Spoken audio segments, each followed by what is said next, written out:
It's Thursday, April 23rd, 2009. Thanks for watching the Morning Swim Show, brought to you by Tier, always in front. I'm your host, Peter Busch, and today there was a barrier-breaking swim. And the timing's perfect to talk about it because our guest today is the one and only Rowdy Gaines. You can send in your questions right now for Rowdy by logging on to your AOL or Yahoo Instant Messaging service. Submit it to the username Morning Swim Show. We'll get to him in just a few minutes, but first, let's get to that big news. Alain Bernard just became the first man to break 47 seconds in the long course meters 100 freestyle. A little more than an hour ago, Bernard clocked a 46.94 in the semifinals of the French Nationals. Bernard's splits were 22.35 and 24.59. The previous record was 47.05 by Australia's Eamon Sullivan. Now, the world record in this event has belonged to either Bernard or Sullivan since March 2008. The record's changed hands now 4 times between the two of them. And the final of the 100 free tomorrow will be very interesting. According to France's selection procedures, Bernard's Olympic gold medal in the 100 automatically gives him a spot in the World Championship team. So the real race is going to be who gets second. So far, it looks like it could be Amaury Leveaux, who swam a 47.76 in the semis to qualify second. The other members of that 400 freestyle relay, Fabien Gillot and Fred Bousquet, qualified 4th and 6th, respectively, for the final.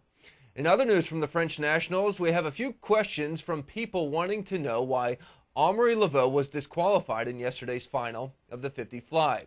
And thanks to Eurosport, we have footage of that race to show you exactly what happened.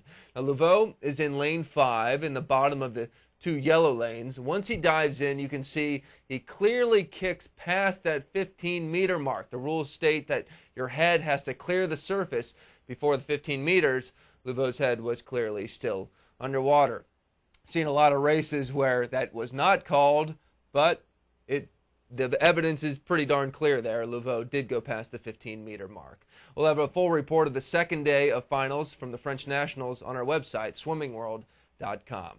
And the first finals in the Speedo USA Diving Spring Nationals were held last night in Fort Lauderdale. And Olympian Christina Lucas won the women's 1-meter springboard for the Indiana University. She won by 9 points over Bianca Alvarez.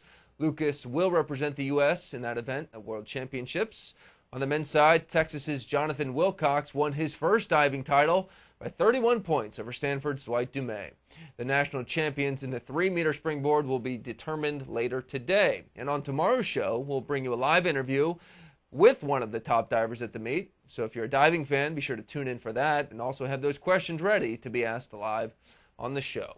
And finally, some news from Australia. Word that Nick Darcy will be allowed to represent Australia after the World Championships. Just a quick recap on his story. He was removed from the Aussie Olympic team last year after getting into a fight with a teammate. Then he was removed from this year's World Championship team after courts handed him down a 14-month suspended sentence. Swimming Australia released a statement saying, quote, "Swimming Australia and Nick are both pleased that an agreement has been reached and that the uncertainty surrounding his swimming future can be resolved."